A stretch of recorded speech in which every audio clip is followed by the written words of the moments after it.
Okay, we'll just start to the name, when you were born, and where you were born. Reverend Ralph Hardesty. I was born in Johnstown in 1927, May 12th, 27. We lived over there, and my brothers were twins. And I'm going to have to leave out some of this. But they went together. Claude and Kenneth D. were buddies all their lives from the time they were babies until my brother died. They went through basic training in Arkansas and so on, and ended up in the Battle of the Bulge in Belgium. For 3 days they laid in this hole, foxhole. 43 below zero, no food, no water, no nothing. The Germans had overrun their line, and they laid there, and they couldn't take it any longer. Kenneth and Claude and the squad leader, Harley. So they finally tried to make a break for it, and Harley got killed first.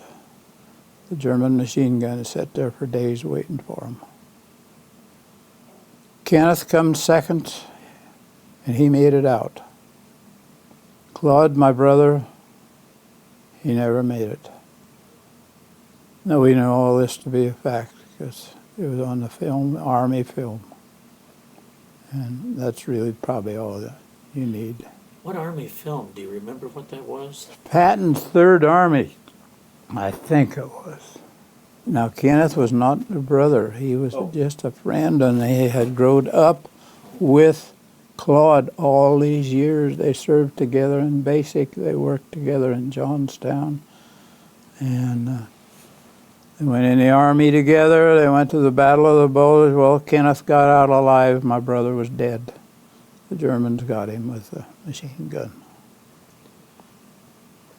Did you know Kenneth well later? Oh, yes. He brought all this information back with him from the battleground at Bastogne. How did you get involved in railroad work here before you went into the military? I needed a job, and I stopped at the depot in Loveland. Joe Baker was assistant superintendent. I told him, I said, I hear you need a brakeman. He says, no, I don't. I said, I need a fireman. He said, you ever fire an engine? I said, never have. I said, I'll fire it or I'll run it, one or the other or both. And he says, you be out here at 7 o'clock in the morning and do your student training. I said, okay. You had to just train for 2 or 3 days with the road crew, really. Learn how to fire. So that's how I got started on the railroad. Well, what about you? How did you wind up in the military? Uncle Sam says, I want you because you're a locomotive engineer. So I went. I wasn't too happy about it, but I went. And Uncle Sam knew about me, being a railroader, and that's who he was drafting us. Some of the farm boys that knew steam, and so on down the line. Where did you take basic? Basic training, Fort Eustis, Virginia. And from there I went to T school, that's transportation school, advanced. Or we run steam and diesel and learned. Well, I had already learned from the Great Western Railroad because I worked for them for 2 years as steam engineer. And these young people, as we'll say as we'll go along today with the tape, that you will find that they needed more training, which they never got. So anyway, from Fort Eustis, Virginia, I ended up in California, Midway Island, Honolulu. The old plane didn't hardly make it to Honolulu. The oil was pouring out of the wing. It was the old, oh boy, California Eastern. You remember them during the war? Maybe you're not that old. But they were a bunch of tin that was flying. And we ended up in Honolulu, and they put a new motor in this one engine that was running dry. From there we ended up in Tokyo, Yokohama. From there, the next thing I knew, I was on a boat going to Korea. From there, they put me in the 712th or the 724th Regiment, and I cannot remember which one it was. But there were 2 railway operating battalions in Korea, and I was served in both of them. So anyway, I got on a train in Korea, and we headed north, pulled by a German or a steam engine, Korean steam engine. All night long, we was on deck at 2 o'clock that morning with no food, no water, no nothing, no place to fall down. And this was 5 o'clock. We boarded the train. They said they was taking us to the front. Well, anything would be good. There was some food to eat. So we rode all night with no food. So we got near the end, and then they got some food for us. But we were cold, bitter cold. We were near the 38th parallel at that time. From there, they said, you don't belong here, you railroad guys. You belong back in Busan. So we got on the train and went to Busan, right where we started from. But we did have some food on there. And from there on, then I went out with a guy. He showed me the road. He couldn't show me anything on the Indians because I knew them from GE. And pretty well knew my way around. Now, we run all diesel. The Koreans run steam. They run it in the dark. You'd come around the corner and hear this steam engine looking you in the face. You say, oh boy, I hope he's on the right track. Coming around there, dark, in the dark, cold and hungry, tired usually. You name it, we hauled it. Napalm bomb was our worst one. Take a napalm truck with about 30 different cans of napalm bomb they put into the jets to take them up front, and they'd skid them into the mountains. So we hauled everything, you name it, from toothpicks on up to whatever. Shipload of soldiers would come in into Busan. And they'd get them ready like I was telling you, you know, how you stand out on deck of the ship and freeze to death and nothing to eat. But then a lot of them would get on our train then, engine and cars, and we'd head north. I made this statement one day to a lady that it's very good to us. She takes us on appointments being we don't drive anymore. And I told her, I said, one day, days in Korea where we'd take a train load of GIs, 1,000 or more per train. I said, I haul them up front, alive and happy and well, and just plain people, you know. And then the next thing I know, I said a week, 2 or 3 months later, bring them back home dead. And that's just the way it was. And she kind of choked her up when I told her that. But people just don't know. Just like Claude, my brother, laying in that foxhole for 3 days. Well, the Germans was all around him, but finally that machine gunner sat there for days and got him. I went to the UN cemetery one time in Busan while I was still over there. A couple of times I had a funeral train, Korean. And there'd be like 6 cars with an open boxcar door. And all the young school kids would be over to the railroad tracks to meet the people. And they'd give them each a little box so big that was ashes of somebody. I don't know whether there was somebody they knew or what. So anyway, I didn't like it down there because it was too far from the railroad yards. And it was get a truck to take you to your engine. And then when you got there, you got on your engine and went 120 miles. And they charged us $500 for a train number, engine number. they kicked me out of Tucson. One of the guys said, "Ralph, you don't like it here." I said, "Act up and they'll send you to the front." I said, "Good." It beats standing down here at 3 o'clock in the morning, waiting for a truck to come to get me to take me back to the barracks. So the first sergeant come in that morning. There was a square so big with a coal stove sitting in the middle. He walked in, I throwed a cigarette butt down there.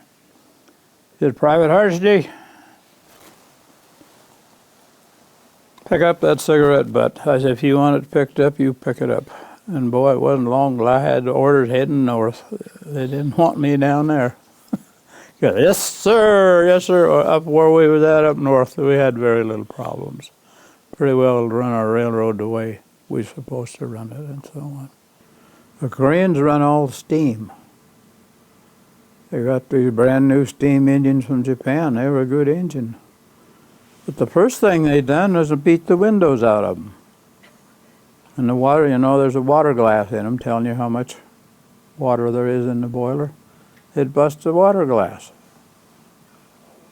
Yeah, it don't make sense. Oh, yeah, the engineer's seat, they throwed it out the window. And they'd have as many as 6 firemen on an engine. And I fired for the Great Western here. I was the only one out there, along with the engineer, him and I was shoveling coal into the fireplace.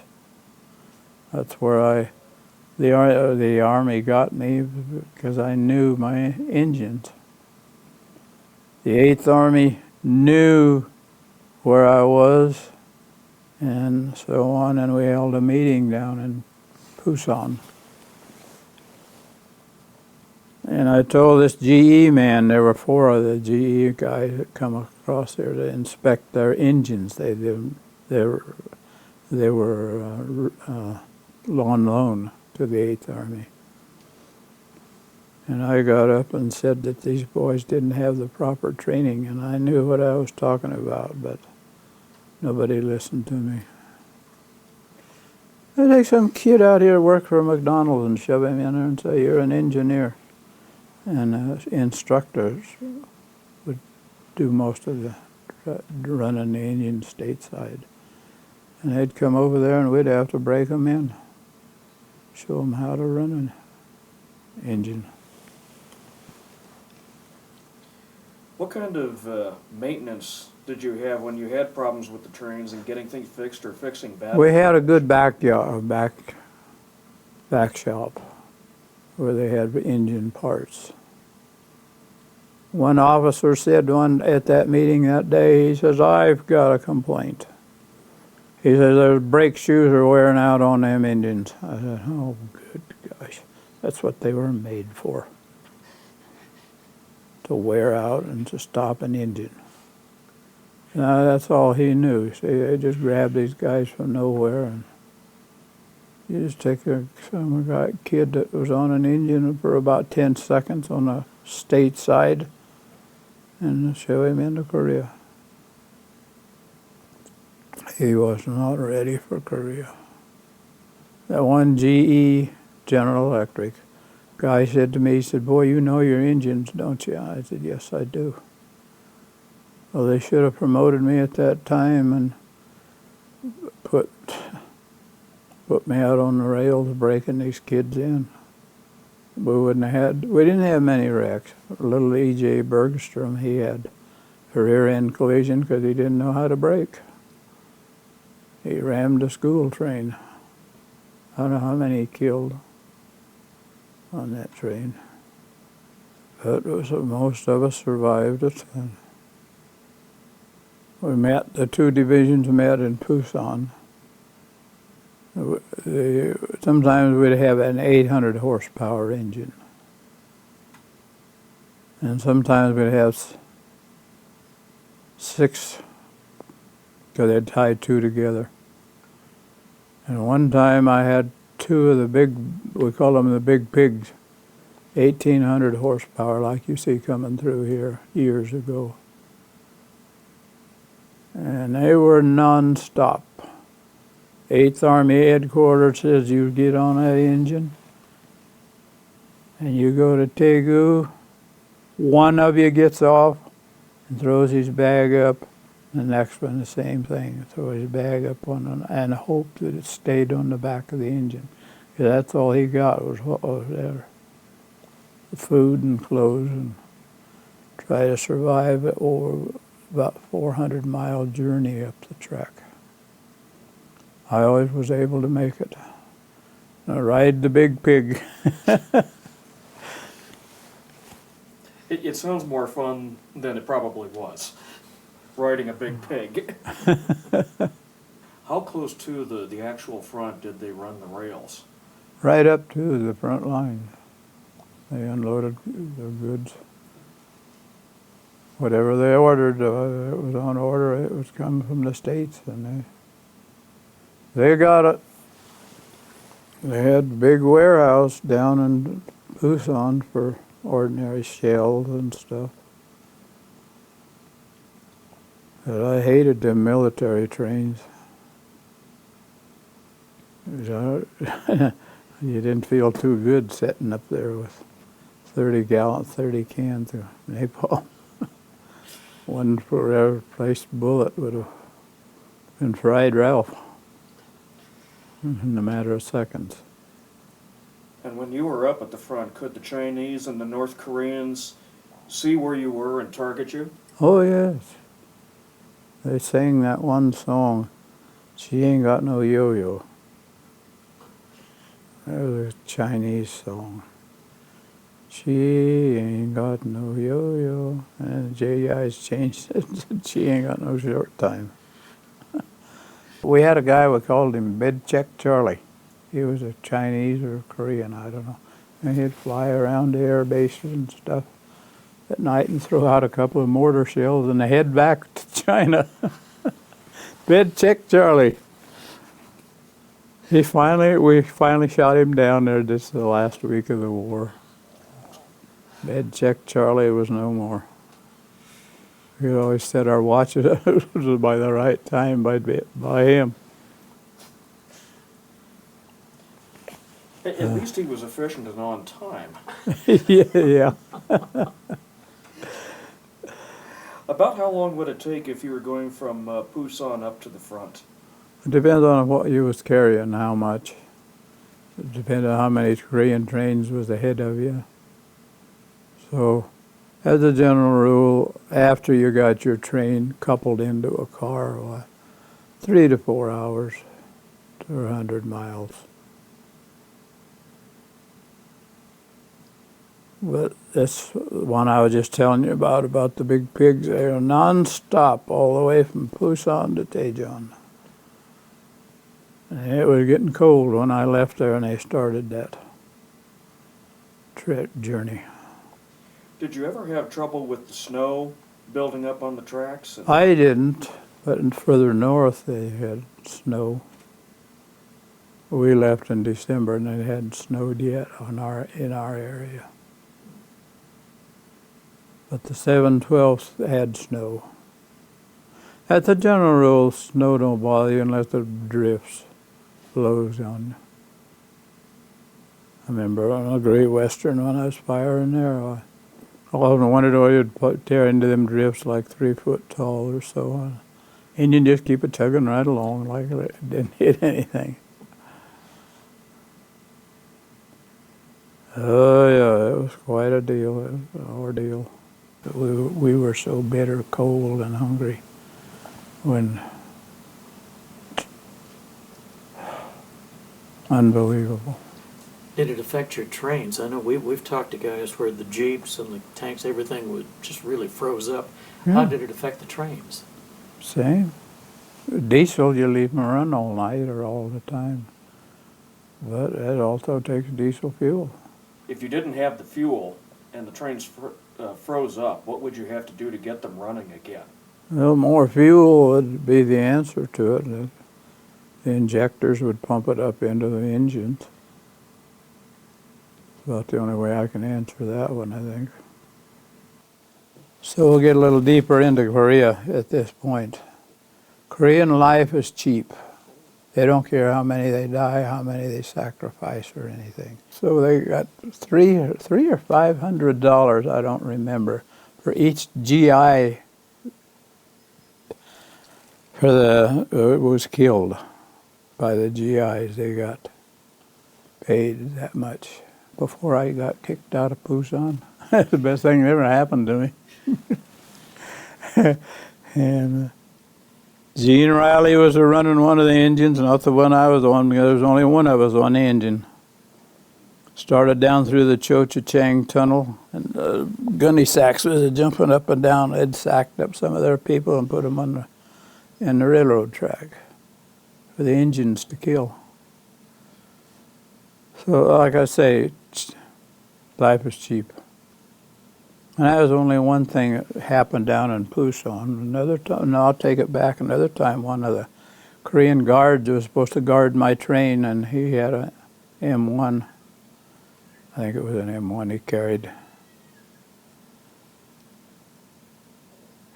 I picked him up and we went to the yard, and he went into a store and he come out, the arm come down, it meant go, and I went without him. And they shot him dead because he missed his train. I got out to Kupo and they said, that guard you had? And I said, yeah, where is he? And he said, he's dead. We killed him.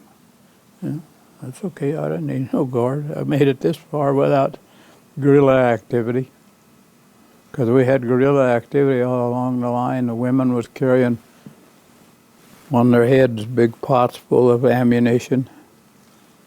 And you never know what you might run into. Well, there's one I recall. I was going up Kumshan Hill. And in the distance, I could see the tracers coming at me. I said, oh, Lord, is this it? I said, come on, Injun, keep it digging, keep it going. And I made it up over the hill, and he never put any bullet holes in the cab. But the engines that we used, they were shot out constantly. So, another thing was, all the stuff from America come to Korea on the big ships. And the Koreans knew every boat that come in, they knew every train that was coming in, and they were stealing stuff. They had guys stationed along the railroad track. They're stealing vegetables. Guy standing there, oh boy, look what I got today. I can just read his mind. And this was the way it was. You start out with a whole trainload of coal in Pusan, and by the time you got to the front, there was hardly any coal left. It was all thrown out along the railroad track. I called the dispatcher one morning and I said, Koreans are stealing this blind. I said, I can't whip them. He said, go get him, Ralph. He said, shoot him. I'd rather be a coward than a dead hero or something. That's the way it was. So I was about to go back and tangle with about 30 Koreans. I'd done stealing stuff out of the cars. I had my little 45 on me. They could have everything but the engine. Did the Americans ever put any troops on to try to prevent people from stealing? Very seldom. Whenever you've seen any GIs, you better think what you might be hauling. One day I had $8.5 million that I was hauling to the front for the 8th Army headline, or paper. Payday is what I'm trying to say.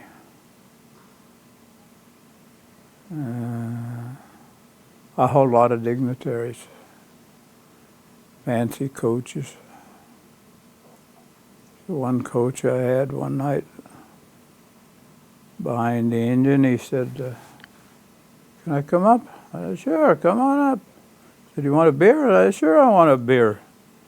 So I talked with him a while, and he said, I got a question in favor of you. He said, around this corn up here.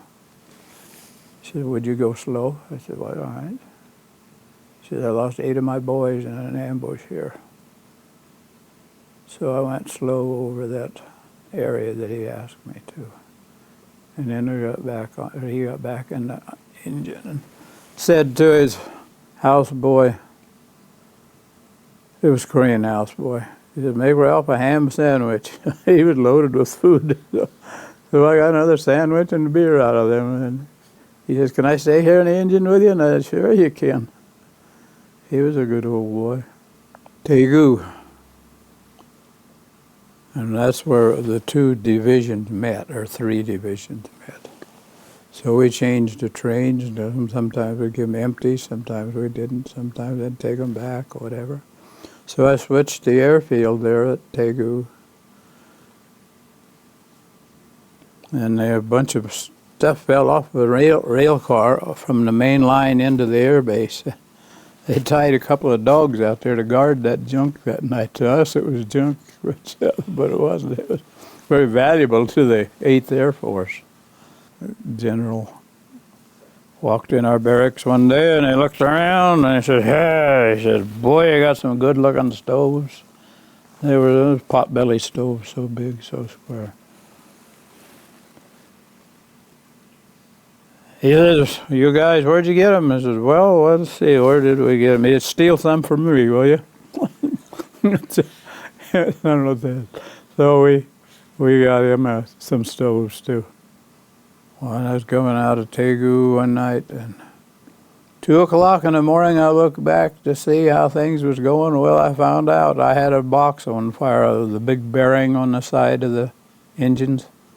I had a fire and 30 cans of napalm behind me, and I got a railroad car burning.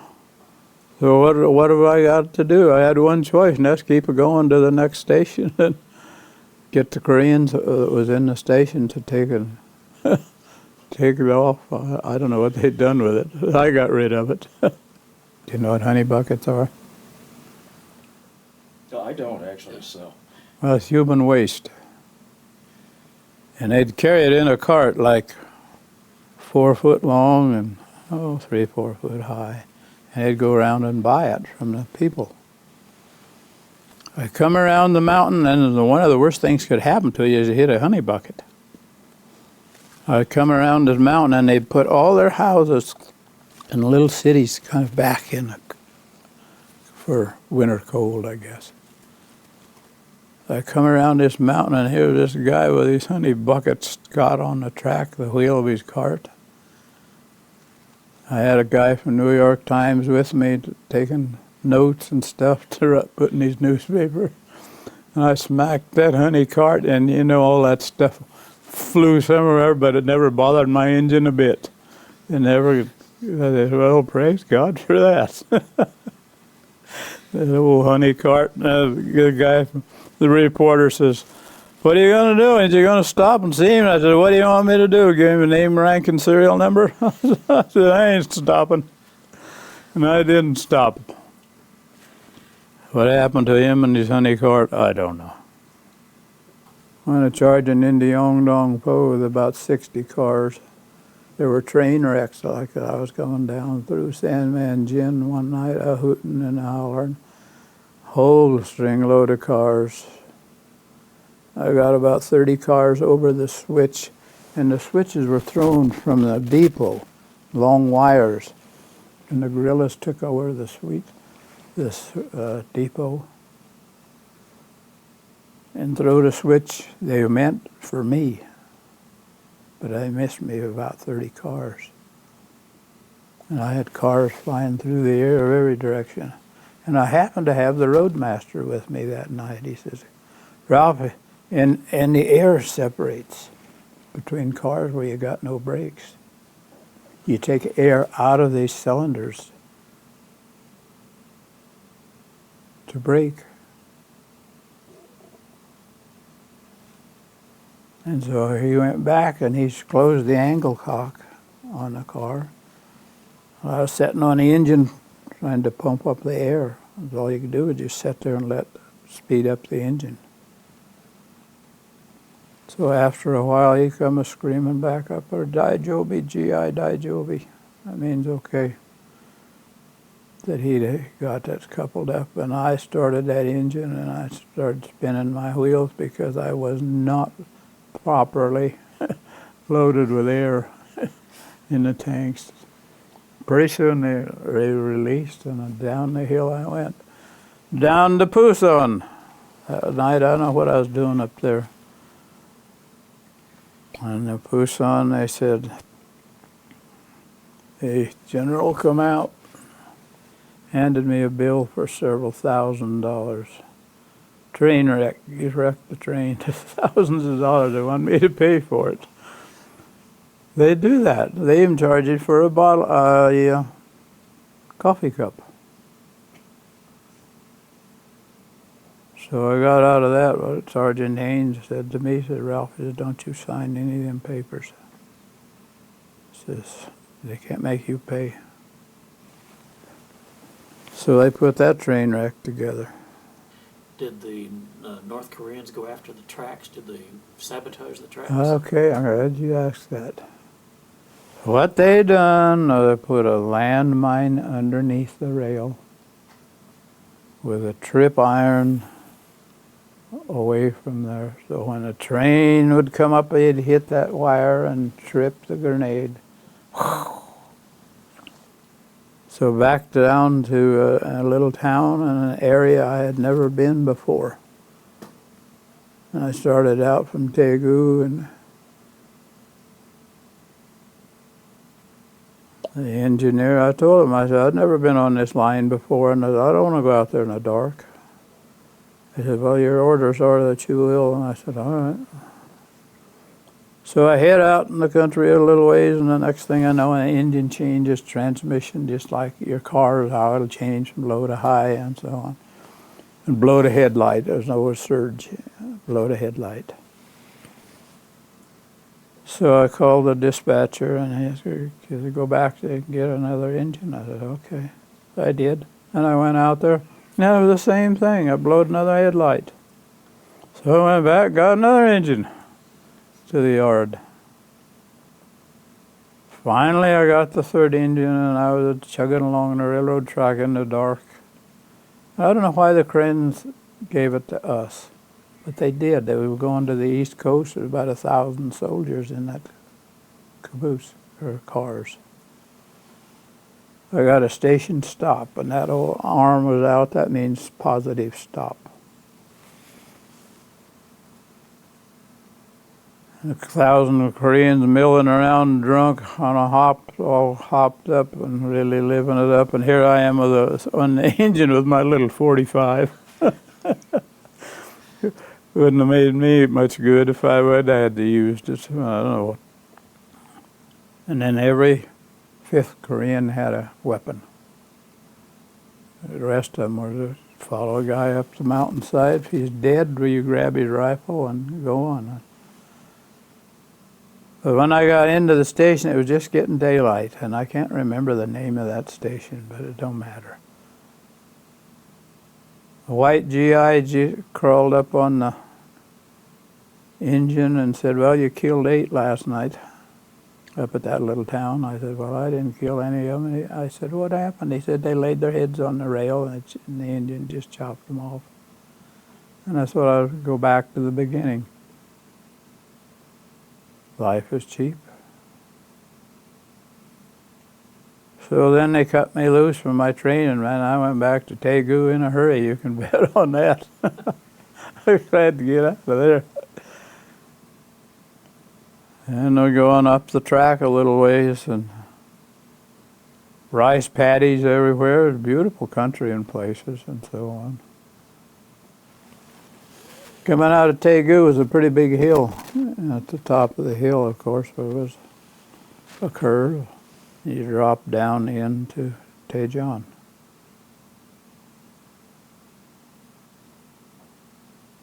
There was a woman and her 3 kids or 4 kids, I don't know which, lived under a bridge there on that hill. And as you would come down the track, the headlight would slowly catch that bridge hole. And I caught him because I was on the engineer's side, and I said to the fireman, my Korean fireman, I said, look, there's something on the track. And then I could see it was a woman and her 2 kids that she had onto the track. So I ran over 8 of them that night. So I went on into mess hall, got my breakfast, and went to sleep. You think nothing of it, because it was a daily habit. It just, everything happened. Another night I was charging down the track, and here's this one Korean sitting in the middle of the track. I never even stopped. They just went on. Nothing I could do for him. They tried to hang me for running over a kid one day, but I couldn't help it. The MPs got a hold of it because there was a train going the other direction.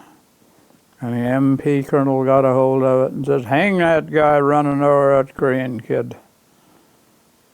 May Day in 1952. So when that was. So the next thing I know, I got two MPs got me by the arm and said, you're under arrest. I said, I am. I said, what for? And he said, you killed a kid up on the mountainside. I said, I didn't kill him. I said, his mother was right there. I said, you're either on the rails or you're not on the rails. So they took me down into Daejeon, down to MP headquarters. They were trying to hang me about proper. They said, we're going to take you out where that kid was killed at. I said, well, all right. I didn't think it was a very safe place to go. With all them old Korea Papasans gathered around. So we went out there and the kid was gone. But on the way out, no, I take it back. On the way out, we had to cross the Han River, and it was deep enough to where it would kill the motor on the Jeep, the water. And two guys trying to cross that river. Here we are sitting out there in a cold. Didn't think I'd ever get out of Korea alive. I thought I was going to drown in the river. Finally, that old Jeep took off and got us back onto the, we never did get out there where that kid was at. But this is just some of the things that happened. Not only to me, but the rest of the GIs, as you could see there. It wasn't an easy life over there. Why do you think the Koreans were getting on the tracks like that? Were they just so Desperate. despairing of their situation that they just wanted to give up? Desperation. No food, no water, no homes, no nothing. The 8th Army had went down through there 2 and 3 times through that country and destroyed everything there was. And that's what it was.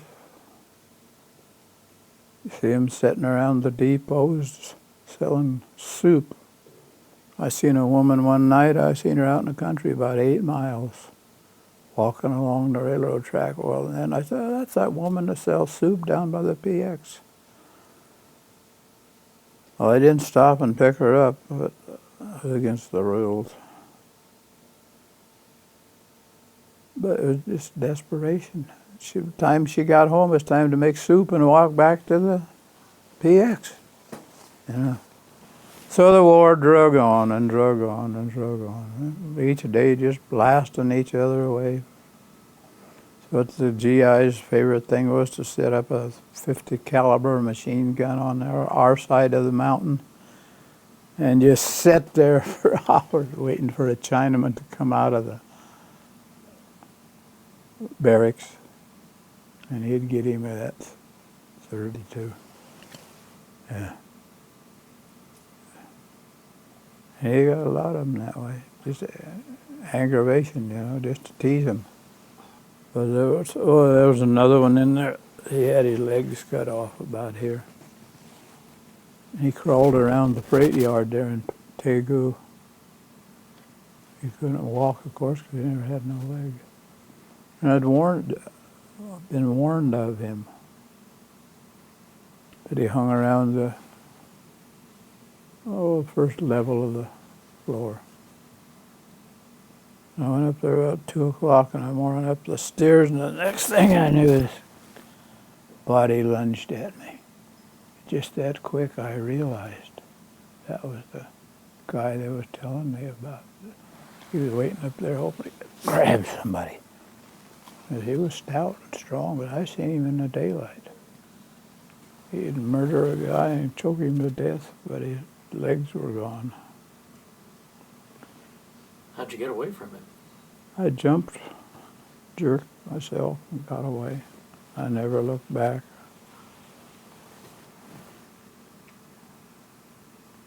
Another time in the same station, might have been that same day, I can't remember, but I had to go to the toilet so bad I couldn't stand it. So I got off the engine, beside the engine, and then the MP says, hold it there, I'll shoot you. I said, hey, wait a minute, fella. I said, I'm on your side. I said, I'm only doing what Mother Nature wants me to do. Everything. And then I busted my ankle over there in a firefight in Tegu.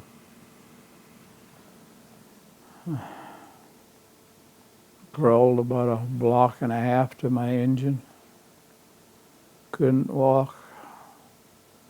Got on the engine and drove it down 100 and some miles south, north. What happened that made you hurt your ankle there? What was going on? Running over crooked rocks and so on. Trying to get away from the firefight. Were they coming after the train or just troops? Oh, who knows?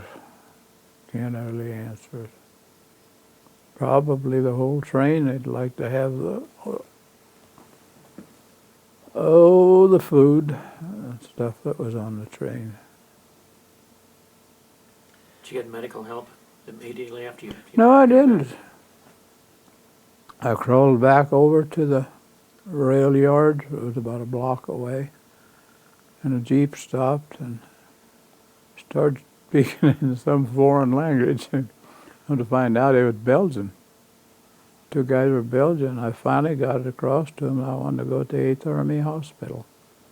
Finally, they'd talk among themselves, and then they'd talk to me. I couldn't understand one word they were saying.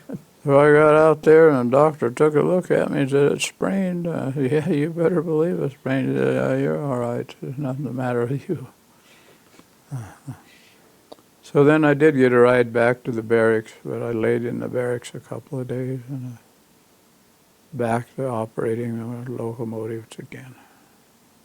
I think most people that know about the Korean War know about the fighting at the front, but I don't think a lot of people are aware that there was this much activity that was happening That's right. back behind. And do you think that's a story that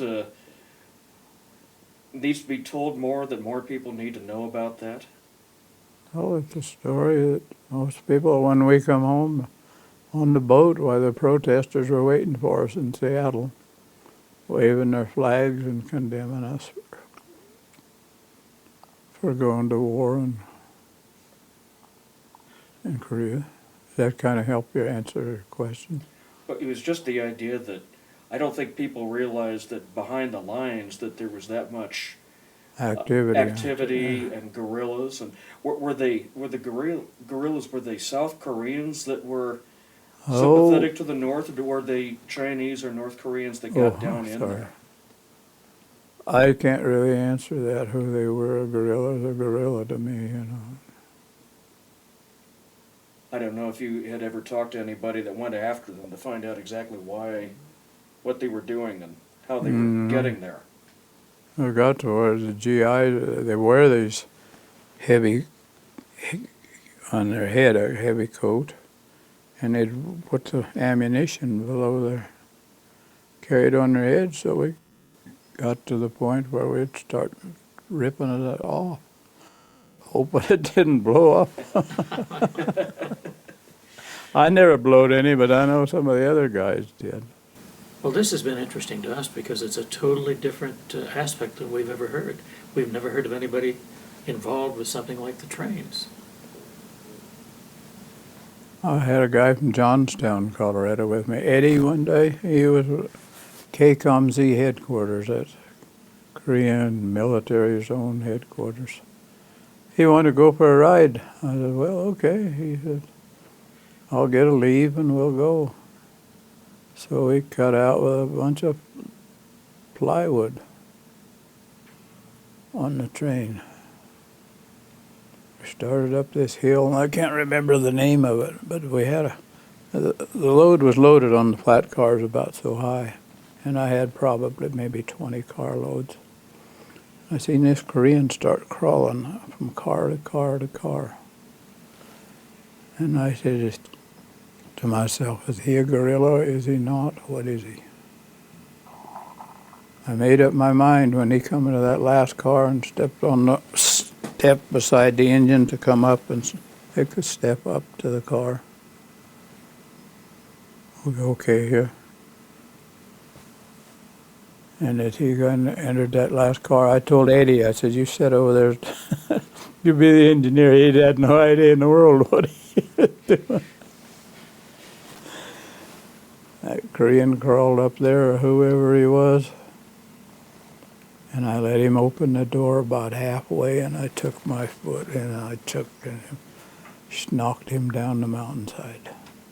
Whether he was going to kill me, try to take the train, or what. But I let him get clear up on the engine. And that was it. It was either him or me as far as I was concerned. I never told anybody about it. Oh, Eddie, yeah, he got a surprise of his life, because in Korea we went in together in the Army the same day. He ended up over there at KCOM-Z. And he had a lot to tell of his friends back in the 8th Army headquarters. How many other guys did you work with on the railroads over there? On Indian, there were engineers, there were probably about 30 down in Busan, and 20 down in Daegu.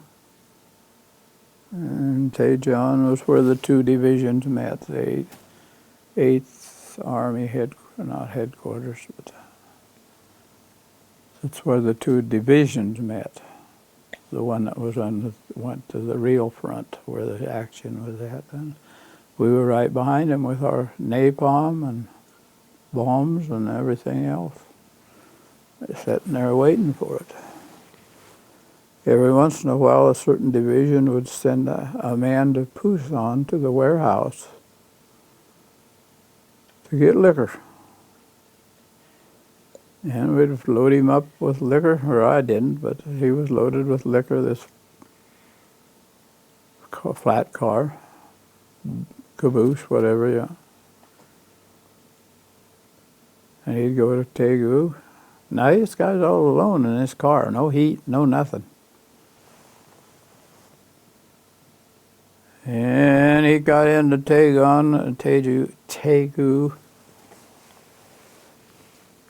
and the guy would tell, he said, hey, we got a carload of liquor on the track. Who's going to go out and tell him that we want something?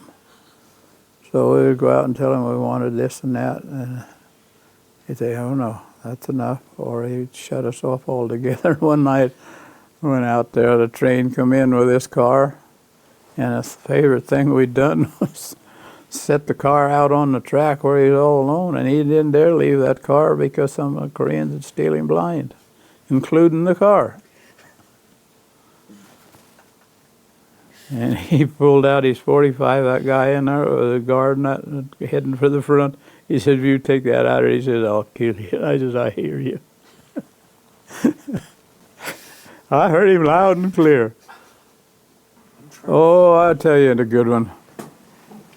Down in Daejeon, troop train come in from the north and stopped.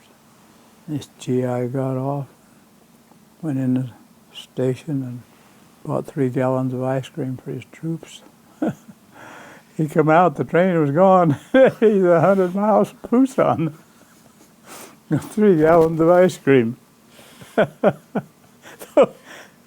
He being a good Englishman, he just sat down and had his ice cream sitting there in the station outside, people looking at him. Another time at that same station, this British guy come up to me and he says, oh, so Yank, what time does this wagon get in? What time does the train get in? He said, what time does this wagon get in? So I said, well, it depends on who's running the engine. I'm not the engineer. I just got off of the train. Did you ever get any time to go on leave and see anything outside of your... I was supposed to go on to Hong Kong on R&R, and then my orders weren't cut, so I could go. Jim Cameron from Arkansas, you can leave him in, Jim's a good old boy. He's dead now. Jim didn't have any money, so I gave him my money to send him to Hong Kong. I never did get out of the country. But I wanted to go to Hong Kong. Did you ever get into Seoul at all? I threw it 2 times. That's where we got run out of the bars. All of us drunken railroad men. I told you we started out in Daegu, or Busan. We rode that Japanese or Korean freight train with no heat, no water, no food. Well, that night they let us stay in the officers' club. About 30 of us drunken railroaders did. We have a party. The guy in charge said, never again am I going to invite any railroaders in this place. We had a whale of a time, I'll tell you. So the next thing I knew, I was on the same train that took us up front, back down to Busan we went. That's when I wandered out. Sounds like you earned the party. Huh? You earned the party, didn't you? Yeah. Rice paddies. They were interesting to me, the way they were tiered, you know. And none of them had any power over there except Mama, and she pulled the plow. It's just like a horse. Put it around her neck and plow the rice paddies. I don't know of anything else except during the war there, it was pretty hot. Incheon. That's where MacArthur went in with his ships, you know. Well, I got a duck. It's made in Japan, probably, and I bought this for my daughter Sharon, as you just saw there, and she wasn't even here yet. This was along in December when I bought it, and Sharon showed up along in April. Or when of the year you were born? August 53. August of 53. So this was a waiting for Rachel. Sharon. For Sharon. So it took about 6 of us to get this thing boxed up and shipped, and Swarovski and Noonan and Hardesty, Cameron, Gary. Seems like I'm missing one. But that's good quality stuff. That thing's been around here. Sharon played with it for days. And oh, another one I could tell you right quick was Pete Massey. When in Korea, if you're over 50 years old, you're allowed to eat dog. Yeah, this is true. Well, Pete Massey was a yard master in Busan. And one day all the engines had stopped. No activity of sorting cars, where they went, this and that. So Pete left his house and on the railroad track and went over to see what was the matter. And they had beat his dog to death and was roasting him. Having a roast dog. So Pete pulled out his .45 and told him to bury that dog. So they did, and go back to work. So they did. It wasn't long now, all the steam engines stopped again. They dug the dog up. It was cooking him some more. It ain't funny, but I can't help it but laughing. So Pete went up there and said, all right, Koreans, bury that dog deep and leave him alone. or eat him or something on that fact. But Pete had this little dog and he babied it along so much. We had this little girl, lived under some boxcars. Her name was Susie. She was probably 5, 6 years old. We'd bring her food out of the mess hall and she'd sleep up under the car.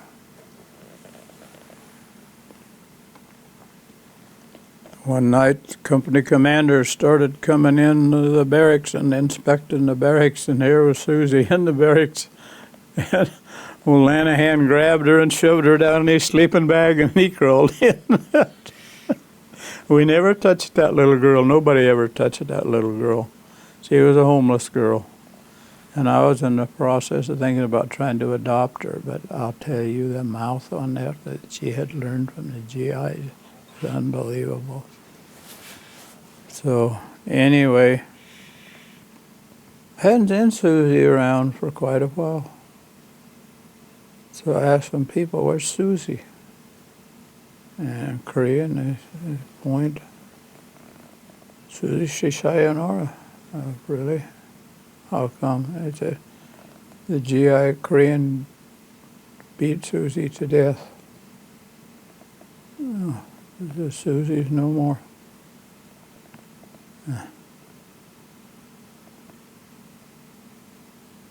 They lived under this boxcar, about 6 Korean kids, just get babies, kids.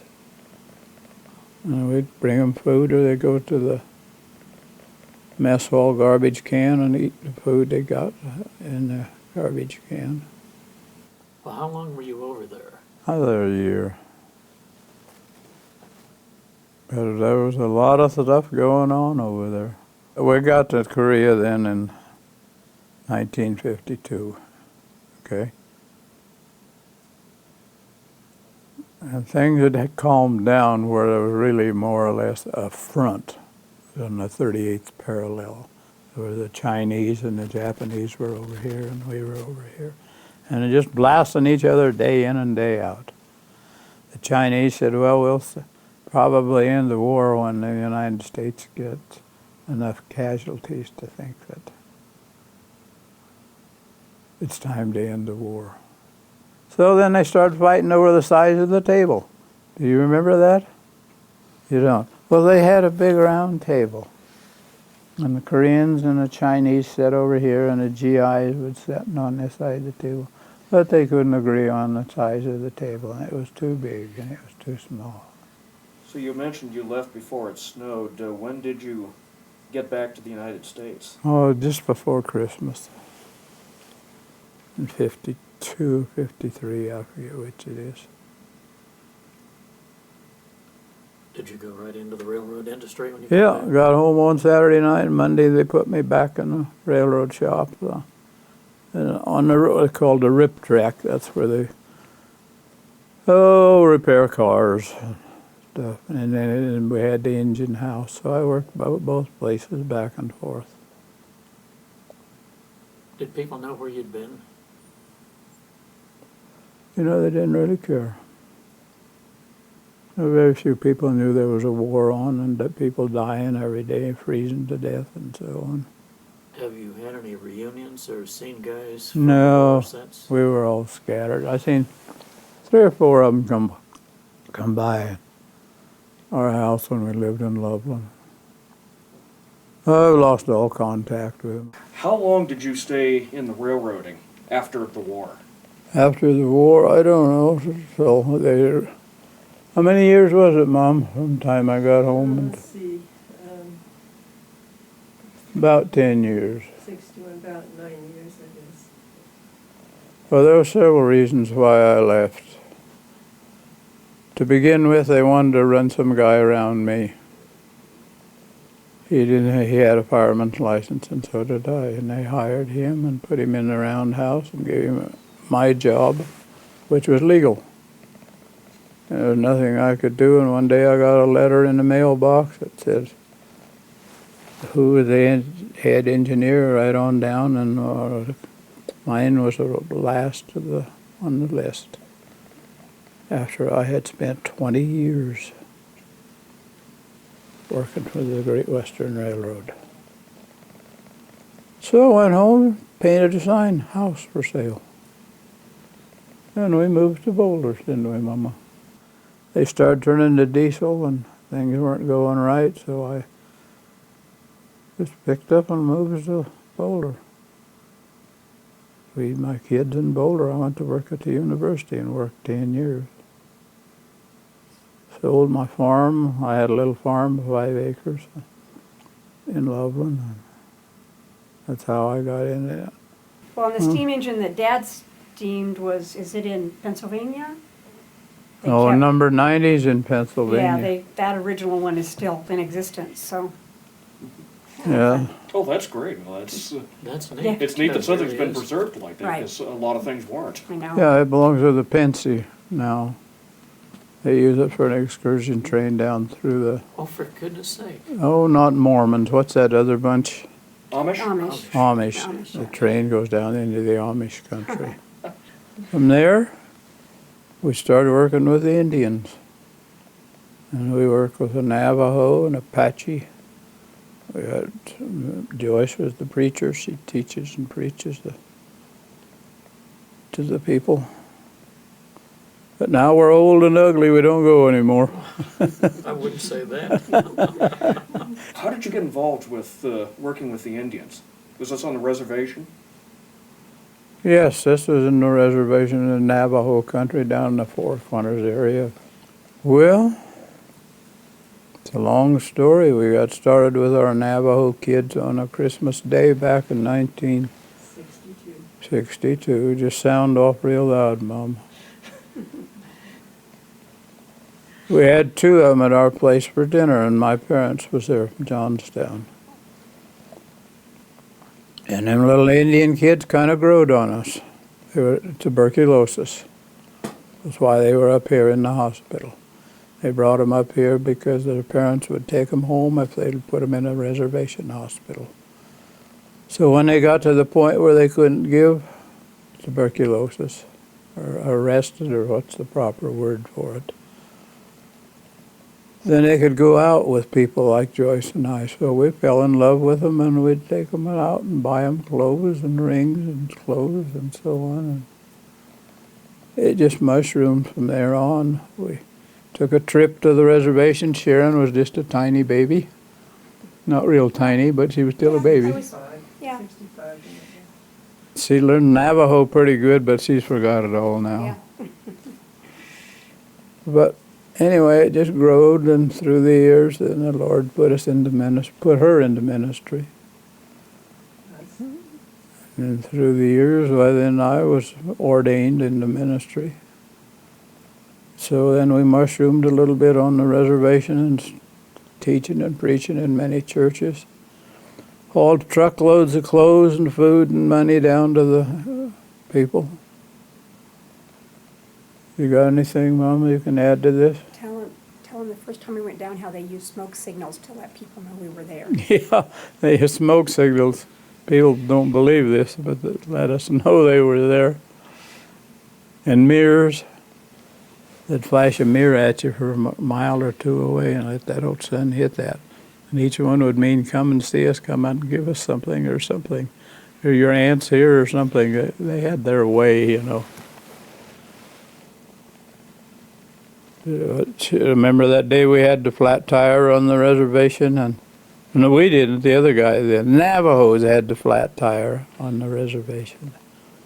And she's pretty well up on Navajo at that time, so she could talk to them two Navajos that had the flat tire.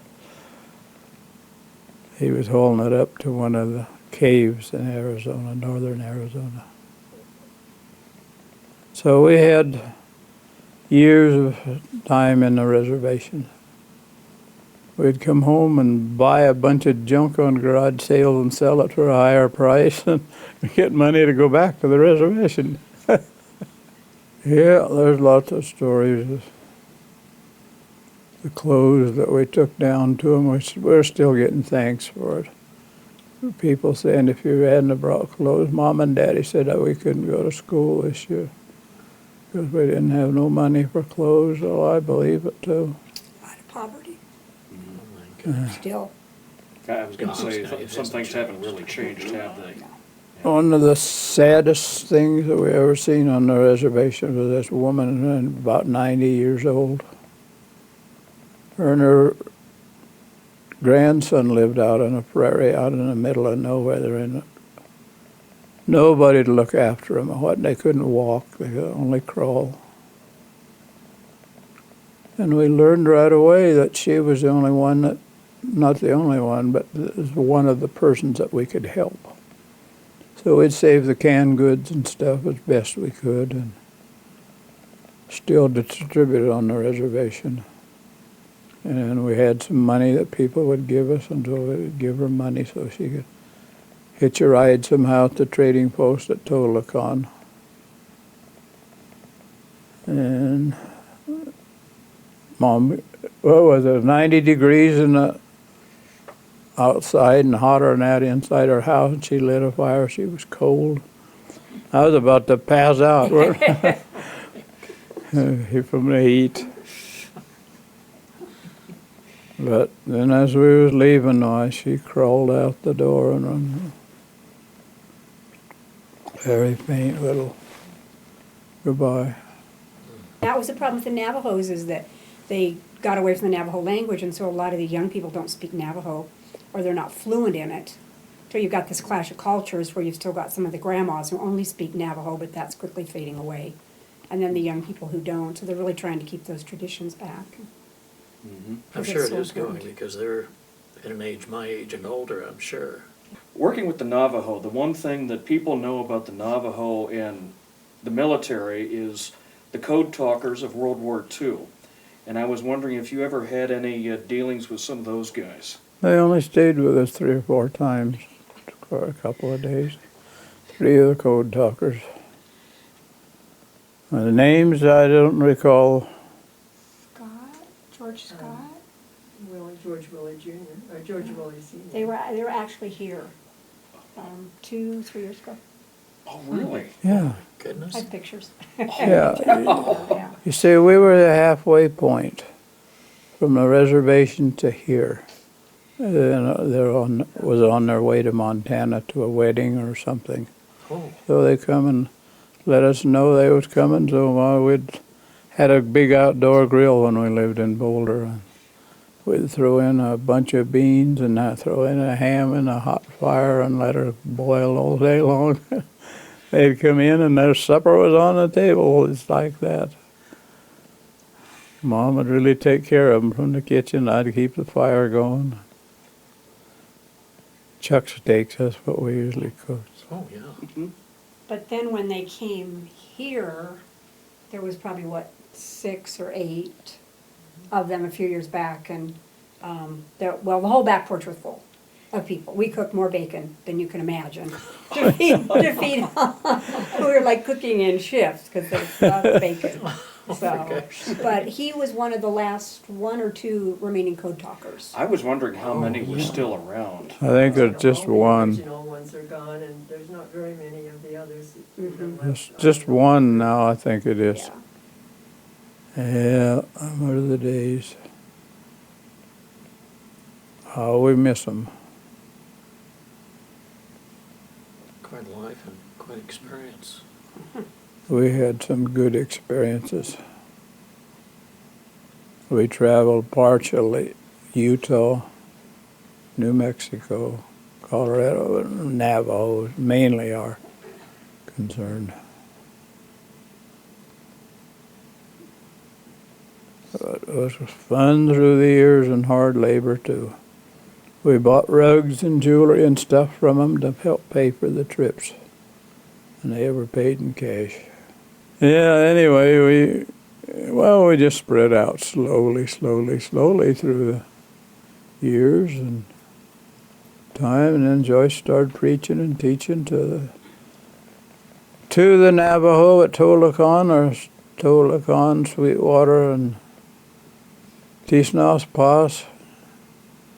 Somewhere in Utah we used to go to, and we'd preach and teach down in the Apache country, down further south from the Four Corners. And we managed through the years to scrape up enough money to keep us going. But now then we can't go anymore. Neither one of us have the health to go. But how we miss our people.